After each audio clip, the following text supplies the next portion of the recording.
shoes on, I've just finished work, ignore me. Looks good, doesn't it? I've just taken a few snaps.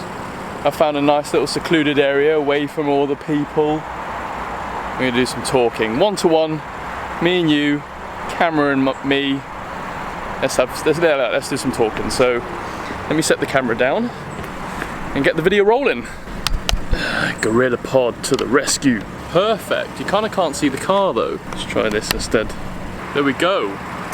Kind of see the car. Look at the setup that I've got going on right now. I don't know if you can see that. Hey, there we go. Look at that. We've got wrapped around this here and wrapped round there. Hey, nice. I don't need a Sevi or a cameraman.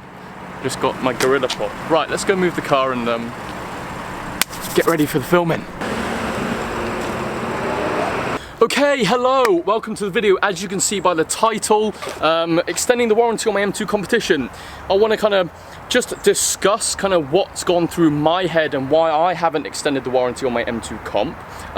Give you the pros and cons of why I ended up with that decision and kind of help you guys decide if you want to do the same when your car comes to the end of its warranty. Now, little disclaimer, if you decide to extend the warranty or not extend the warranty, that's completely up to you. Please don't hate me at all. Loads of keyboard warriors love to go in on people who don't extend their warranty or do. That's completely up to you. Do whatever makes you happy, whatever financially you're happy with. Now, a little bit of background. My car is a 68 plate. It was probably one of the first M2 competitions in the UK. It's registered around about 3rd or 10th of October 2018, and before October 2018, before that it would have been the OG M2. So, competition started October 2018 onwards. Mine would have been one of the very first in the UK. So that means mine came to the end of its warranty. If you've got an earlier M2 competition as well, please comment down below. You can plug my license plate into the DVLA website and you can find out specifically when it was registered. And if yours is earlier, let me know, I'd love to know. So, last week I had my end of warranty check. It's completely free by BMW. They'll just visually check the car, make sure it's all okay, and then they offer me to extend the warranty. The quote, and I'll put it up on screen, £1,300 for the year. Now that doesn't cover, that's no excess on that whatsoever, and I can pay £136 every single month. That, in my head, is almost like my insurance or an extra £130 on top of my monthlies for my M2 comp. That's quite expensive. It makes my M2 very, very expensive. And I wasn't really happy paying that, to be honest. So I decided not to extend the warranty. And I'm going to go into some reasons why. First of all, I don't like the idea of having to pay up and fork out a load of money all up front for something that might potentially happen.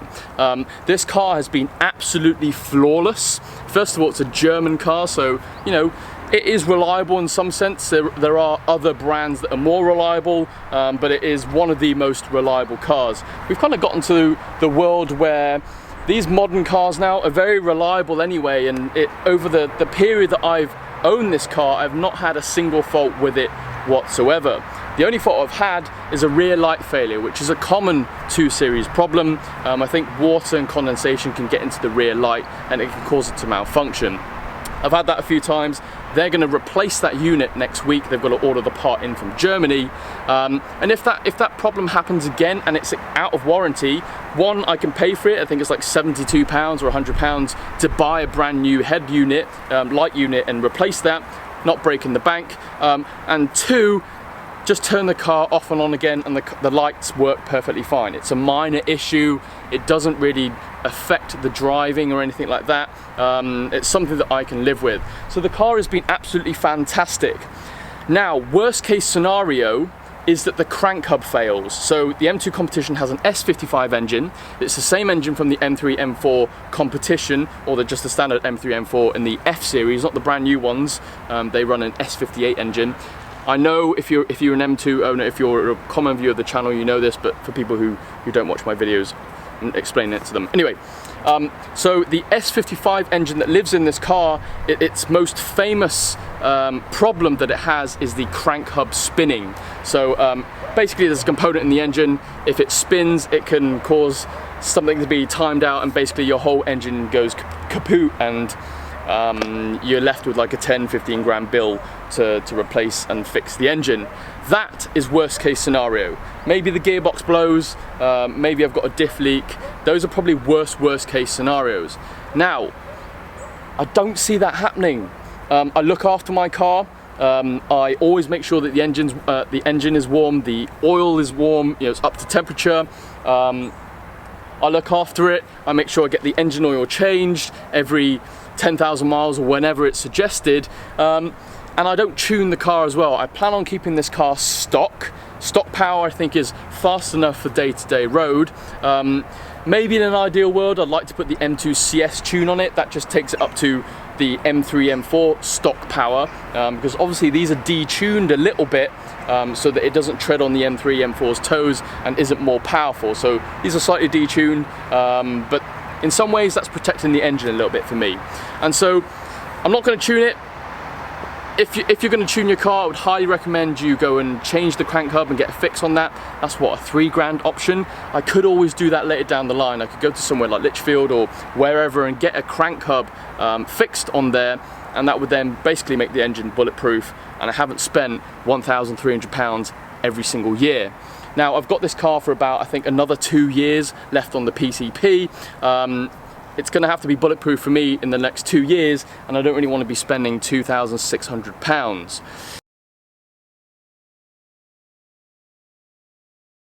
Those are the main reasons of why I've just basically decided not to pay an upfront cost of something that might potentially happen. The next thing for me is, as you may have seen in the last couple videos, I was at the Seen Through Glass, Behind the Glass podcast, and I managed to talk to Tony Gravelwood, who owns Gravelwood Car Sales. And I've also managed to speak to another couple of dealers who I'm friends with, and I've asked them the question, do you often see MrCars with a warranty? Do they sell for more? Because obviously in my head, I'm thinking about when I sell this car, what's the value of it going to be if there's a warranty on it? And so I've asked them, you know, would you sell a car with warranty? Does it go for more money if it's got warranty? And the actual general answer, the answer that they all came back with was that no. MrCars in the market tend to not have a warranty on them. People don't tend to extend the warranty on their MrCars, and really, I think when you hear about the crank hub spinning, maybe gearboxes blowing up or whatever, I think you're hearing about the worst case scenario. You're hearing it's kind of like reviews of restaurants or hotels, etc. You always notice the really negative review, but all the good reviews you kind of skim over. And I think people have these cars, these MrCars, and they're being perfectly flawless, but it's just that one time that someone has a crank hub failure or something happens, then everyone knows about it, and it's a big thing, and everyone is like, oh my god, need to get a warranty on that. So frankly, I don't really have £1,300 to splash and throw at this car every single year, and it's been flawless for me, and I've got, you know, I believe it's going to be perfectly fine for me going down the future. So that's why I haven't extended the warranty. I hope that helps. I'm going to check my notes as well to make sure I haven't missed any parts off. No, that's it. It's been perfectly flawless. One of the earliest comps in the UK. I'm just reading the notes out loud. One of the earliest comps in the UK. So if you've got an M2 competition and it's a 68 plate, 19 plate, 69 plate, you know, warranty's going to be coming soon. Here are my thoughts. £1,300 with no excess as well. I could probably slap an excess on and bring the cover down, but again, it's money that I don't want to pay up front for something that might happen. Dealers say it's fine, it's not common to see warranty on them, and again, we'll always think about worst case scenario. Mate, even if, like, I don't know, the leather on the seats get a little bit ripped, you know, that's not going to cost me a lot of money. I can live with it, as long as the engine and it drives fine, you know, jobs are good. And so, hope you enjoyed the video. I don't know how long this is, 8-9 minutes, looks like we're good to go. Like it, subscribe, the usual. Comment down below, let me know your thoughts. Have I made the wrong decision? But yeah, let's do a little startup. It's what we do on the channel, it's the best part. And then I'll love you, leave you. Engine oil is nice and warm. Sport Plus startup. Gonna tap the throttle very quickly after I start it up, and you'll get a nice little pop.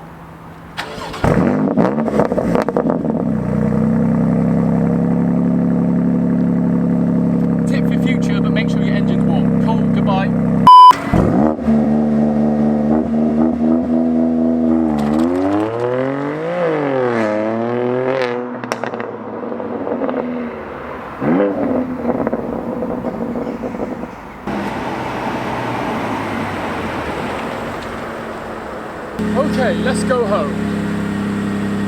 B-roll footage done. Got some pictures. Let's head home, right? It does look good, doesn't it?